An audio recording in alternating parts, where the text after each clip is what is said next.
दोस्तों, आप में से बहुत सारे लोग ऐसे हैं जो पूछ रहे थे कि सर आप अपने गार्डन के पौधों में कौन कौन से फर्टिलाइजर देते हैं जिससे आपके गार्डन के पौधे इतने हरे भरे होते हैं और उनमें इतनी ज़्यादा फ्रूटिंग होती है। तो आज मैं आपको बताने वाला हूं मैं मेरे गार्डन के पौधों में 5 वो मेन कौन सी खाद हैं जो कि ज़्यादातर टाइम इस्तेमाल करता हूं, और यह 5 खाद अगर आप भी अपने गार्डन में लगे हुए पौधों में देंगे तो आपके पौधे भी मेरे पौधों के जैसे हरे भरे होंगे। मैंने सारे खाद के पैकेट यहाँ पर रख लिए हैं और ये सारी खाद ऑर्गेनिक है, तो इस वीडियो को पूरा देखिएगा। साथ में अगर आपको खाद को लेकर कोई भी डाउट है तो वो डाउट भी आपके इस वीडियो में क्लियर हो जाएंगे। नमस्कार दोस्तों, मेरा नाम है दीपक और आप देख रहे हैं terrace and gardening YouTube channel. यदि आप पहली बार मेरे चैनल पे आए हैं तो चैनल को सब्सक्राइब कर लें और बेल आइकन को भी प्रेस कर दें ताकि मैं जब भी इस तरह का वीडियो अपलोड करूं उसका नोटिफिकेशन आपको सबसे पहले मिल जाए। देखिए, ये 3 मेरे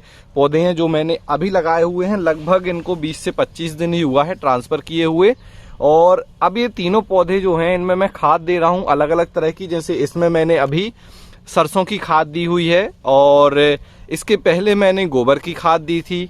अब इसके बाद दूसरी खाद मैं कौन सी देने वाला हूं वो भी मैं आपको बताऊंगा।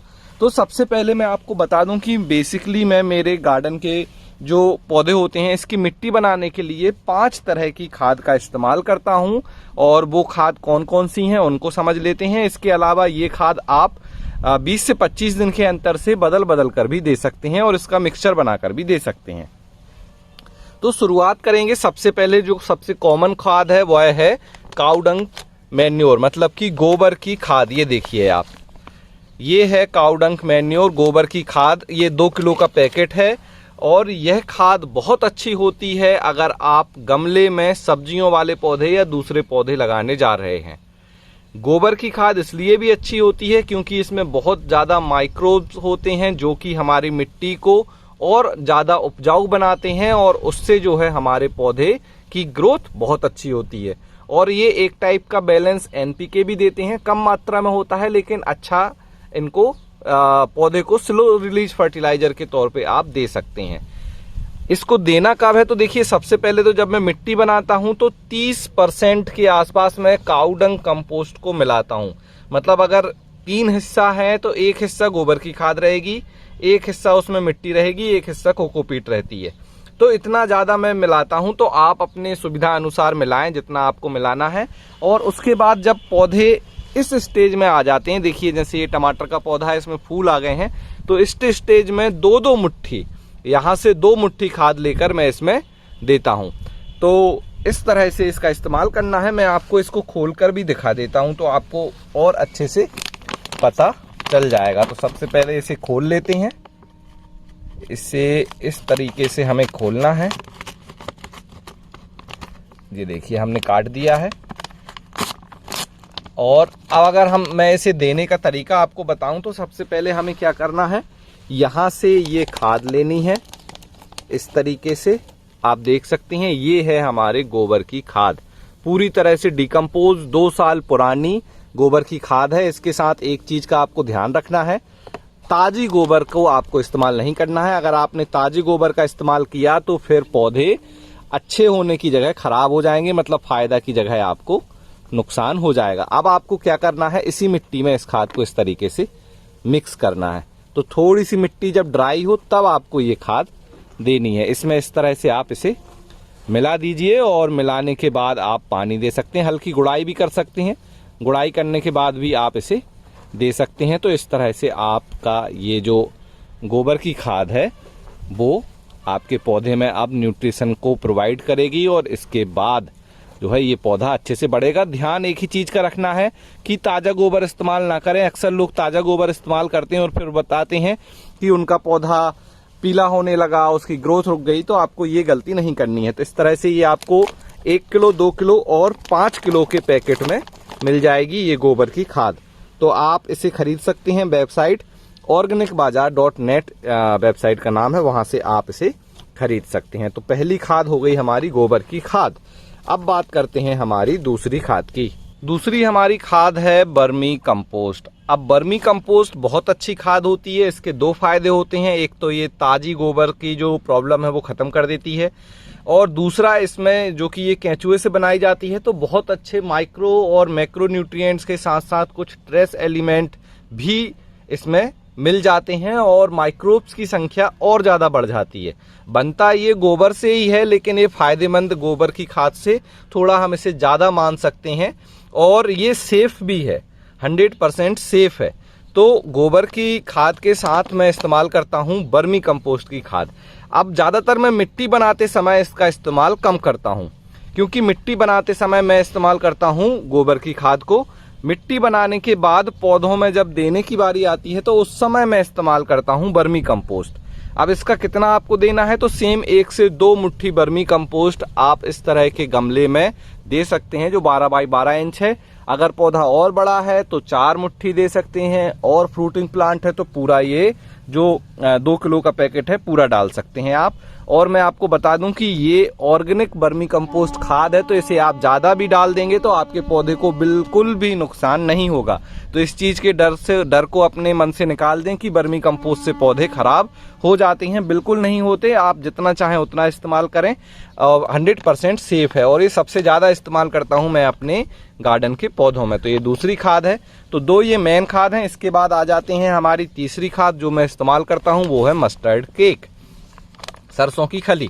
अब सरसों की खली की जो है खाद मैं 2 तरह से इस्तेमाल करता हूँ। एक तो ये जो ड्राई सरसों की खली है, इसका इस्तेमाल मैं करता हूँ मिट्टी बनाते समय। तो जब मैं मिट्टी बनाता हूँ, देखिए मैं आपको दिखा दूँ ये सरसों की खली आपको किस तरीके से मिलेगी। तो जब मैं मिट्टी बनाता हूँ तब भी मैं इस्तेमाल करता हूँ, और उसके बाद जो है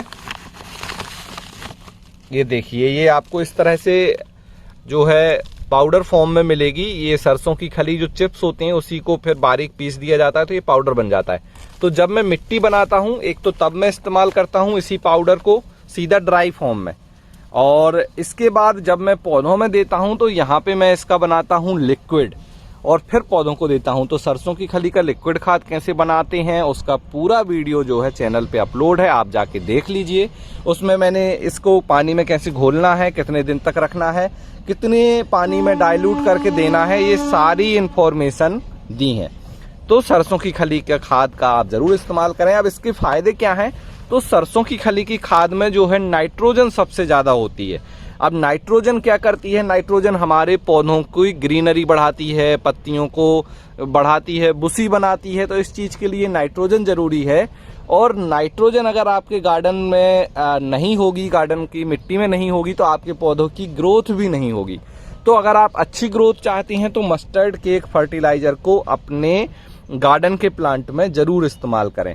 साथ में इसमें फास्फोरस और पोटेशियम भी होता है, लेकिन 4% के आसपास नाइट्रोजन होती है, 1% फास्फोरस और पोटेशियम होता है।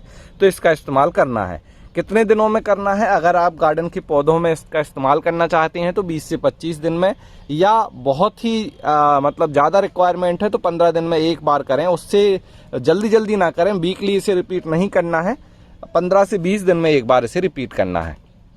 इसके बाद जो मेन मेरी खाद है जो बहुत ज़्यादा मैं इस्तेमाल करता हूँ वह है बोन मील।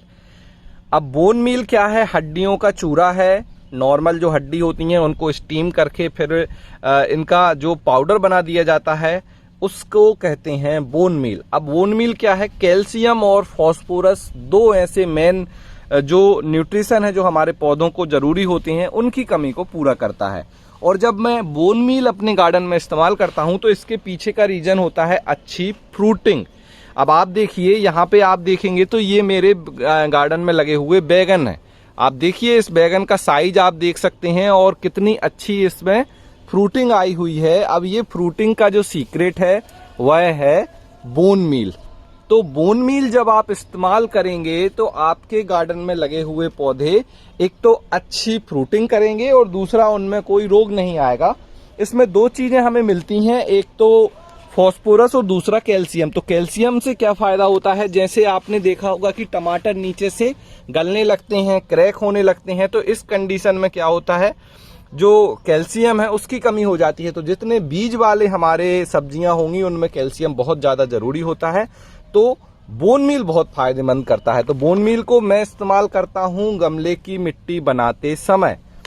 अगर आपने गमले की मिट्टी बनाते समय बोन मील का इस्तेमाल नहीं किया है तो फिर आप क्या कर सकते हैं, अपने गार्डन के पौधे में जो साइड में है वहां पर दे सकते हैं। मैं आपको देकर बता देता हूं ताकि आपको कोई भी कंफ्यूजन ना रहे। तो सबसे पहले इस पैकेट को खोल लेते हैं, इसको यहां से कट कर लेंगे। कट करने के बाद इसे हम निकाल लेंगे इस तरीके से, और देखिए कुछ इस तरीके से ये मिलेगा।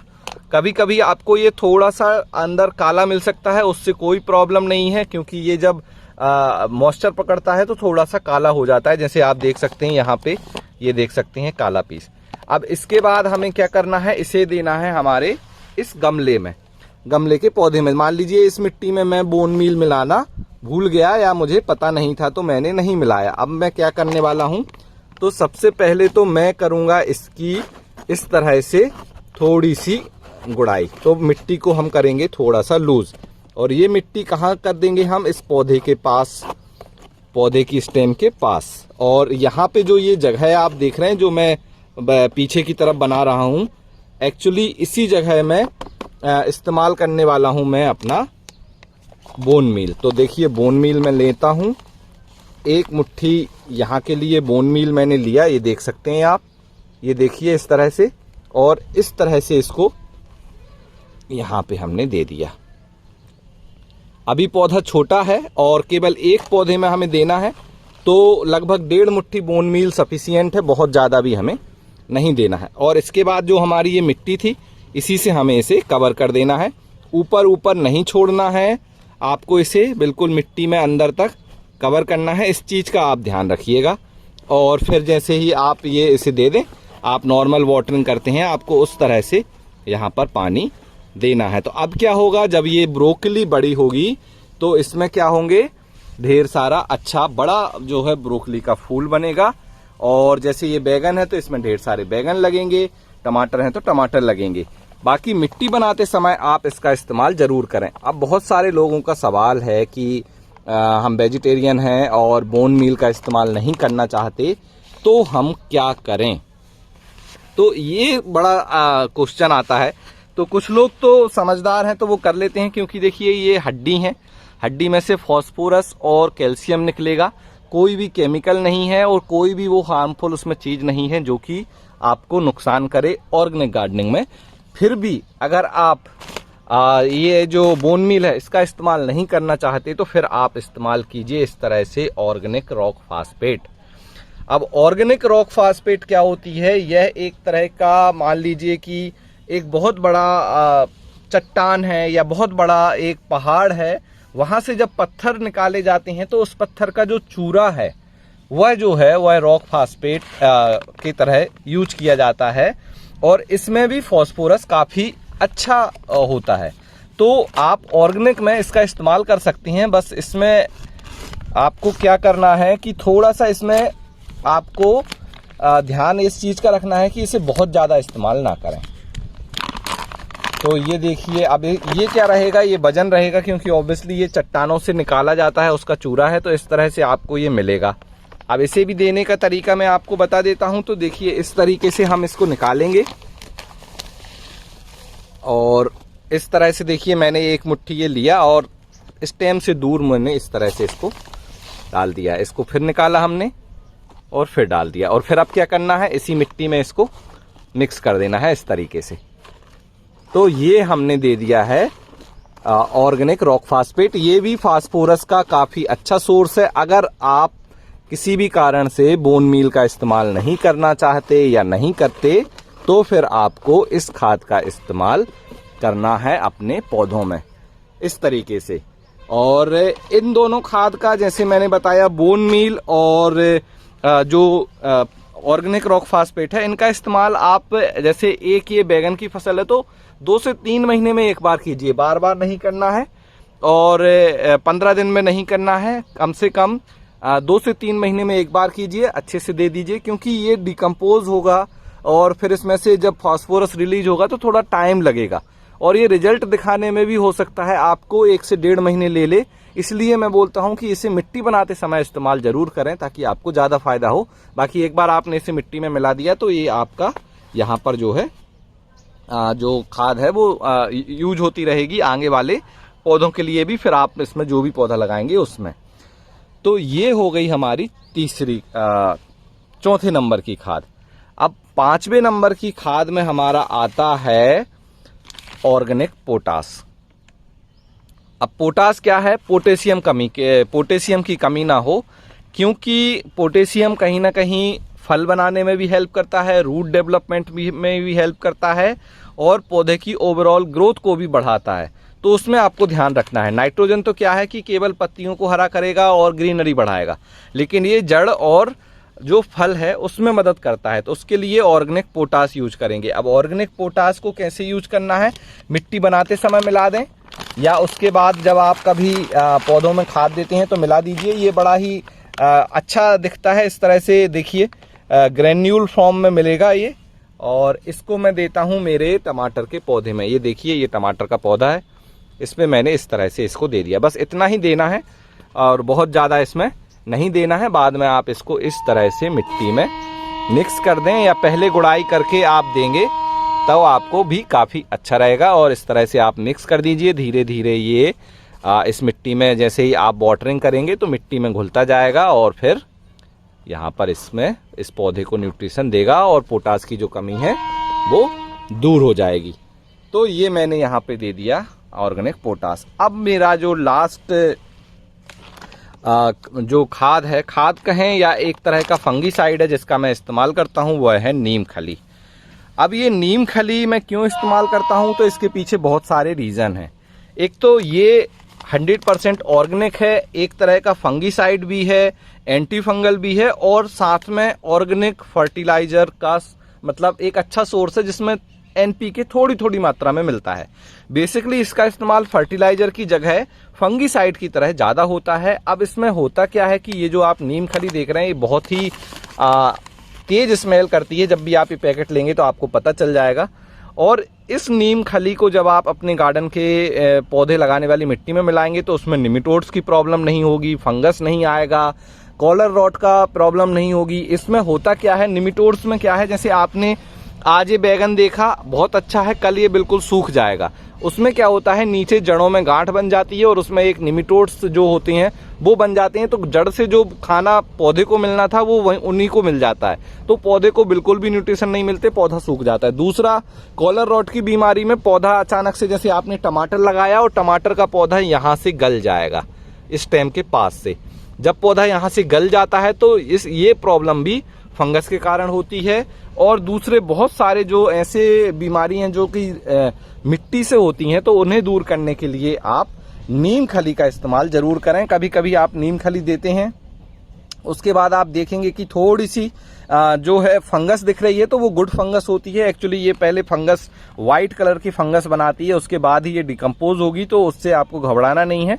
बस आपको क्या करना है, उसको थोड़ा सा इस तरह से गुड़ाई कर दें या हल्के हाथों से उसे मिक्स कर दें। किसी भी, जैसे ये हैंड ट्रॉवल है तो इससे आप इस तरह से गुड़ाई कर देंगे तो फिर वो फंगस वहां से दूर हो जाएगी। तो ये तो थे हमारे फर्टिलाइजर और फंगीसाइड। अब मैं आपको एक बोनस टिप्स देने जा रहा हूं। अगर आप में से जो लोग अब वीडियो में यहां तक आ गए हैं देखते देखते और वीडियो को बिल्कुल स्किप नहीं किया है, तो अब मैं आपको एक बोनस टिप्स दे रहा हूं कि कैसे आप इन सारे फर्टिलाइजर को एक साथ एक कॉम्बो मिक्सचर बनाकर इस्तेमाल कर सकते हैं। तो इसके लिए सबसे पहले तो वीडियो को लाइक कर दीजिए। इन सारे फर्टिलाइजर की डिटेल आपको बता दी गई है। इसके लिए अगर आपको ये वीडियो अच्छा लगा हो अभी तक का, तो वीडियो को शेयर कर दीजिए। लाइक करना, शेयर करना बिल्कुल भी पेड नहीं है, 100% फ्री है। और आपने अभी तक मेरे चैनल को सब्सक्राइब नहीं किया है तो प्लीज सब्सक्राइब कर लें। आप में से आधे से ज्यादा लोग वीडियो देखते हैं लेकिन सब्सक्राइब उनने नहीं किया है, तो सब्सक्राइब कर लीजिए। तो चलिए अब इनका एक मिक्सचर बनाते हैं और उस मिक्सचर को कैसे आपको इस्तेमाल करना है वो भी मैं आपको बता देता हूं। अब देखिए, मिक्सचर बनाने के लिए हमने ये ले ली है एक बास्केट। अब इसमें मैं सबसे पहले मिलाऊंगा बर्मी कंपोस्ट। तो बर्मी कंपोस्ट खोल लेता हूं और यहाँ पे हम लेंगे इसे। देखिए, ये बर्मी कंपोस्ट है। लगभग हमने यहाँ पे 200 से 300 ग्राम वर्मी कंपोस्ट ले ली है। आप ये देख सकते हैं प्योर वर्मी कंपोस्ट, बिल्कुल 100% ओरिजिनल वर्मी कंपोस्ट मिलेगा आपको वेबसाइट organicbazaar.net पर। अब इसके बाद हमें इसमें मिलाना है एक एक मुट्ठी सारे फर्टिलाइजर, जिसकी जितनी ज़रूरत होगी उतनी। जैसे ये नीम खली है तो नीम खली का हम एक मुट्ठी, जैसे आप ये देख रहे हैं ये नीम खली मिलाया हमने। इसके बाद अब इसमें मिलाएंगे हम, जैसे आपको पता है कि ये ऑर्गेनिक रॉक फास्फेट है, जैसे कि मैं बोन मील मिलाता हूं तो मैं बोन मील मिलाऊंगा। अगर आप बोन मील नहीं मिलाना चाहते तो फिर आप जो है ऑर्गेनिक रॉक फास्फेट मिला लीजिएगा। ये देखिए यहाँ पे हमने इसे मिला दिया है, एक मुट्ठी बोन मील। इसके बाद हमारा ऑर्गेनिक पोटास, पोटास को हम ग्रेन्यूल है फॉर्म में है तो थोड़ा सा इस तरीके से एक मुट्ठी पोटास। और इसके बाद हमारा लास्ट बचा मस्टर्ड केक, तो अब एक मुट्ठी हमें यहाँ पर मस्टर्ड केक मिलाना है। तो देखिए इस तरीके से हमने मिला दिया मस्टर्ड केक। अब ये जो खाद है इसे हमें अच्छे से मिक्स करना है, अच्छे से समझ लीजिएगा, इसे अच्छे से मिक्स करना है। अब हमने इसे मिक्स कर लिया है तो ये हमारा जो एक ऑल इन वन मिक्सचर बन गया है। अब इसे आप अपने गार्डन के सभी पौधों में इस्तेमाल कर सकते हैं। कैसे इस्तेमाल करना है वो भी तरीका मैं आपको बता देता हूँ। आसान सा तरीका है बिल्कुल।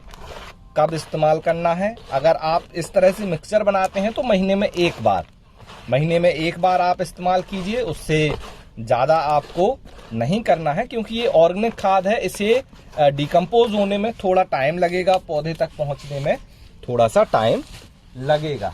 अब इसको देना कैसे है, तो देखिए जैसे कि मान लीजिए हमने यहाँ पर ये जो हमारा पौधा है या दूसरे पौधे हैं जो फ्रूटिंग कर रहे हैं, उनमें देने का तरीका बड़ा ही आसान है। सबसे पहले तो आपको करनी होगी इसकी गुड़ाई, जैसे कि मैंने आपको बताया इस तरह से आपको गुड़ाई करनी है। गुड़ाई करने के बाद जो मिट्टी यहाँ पर ढीली आप करेंगे उसको पौधे के पास ले जाइए थोड़ा सा इस तरह से, और यहाँ पे जो ये है ये जगह बना ली हमने थोड़ी सी। अब यहाँ पे हमारी जो ये खाद है, जो मैंने खाद का मिक्सचर बनाया है, इस खाद के मिक्सचर को अब मैं यहाँ पर देने वाला हूँ। तो देखिए एक हाथ में इस तरह से हमने मुट्ठी उठाई खाद की और इस तरह से हमने दे दिया।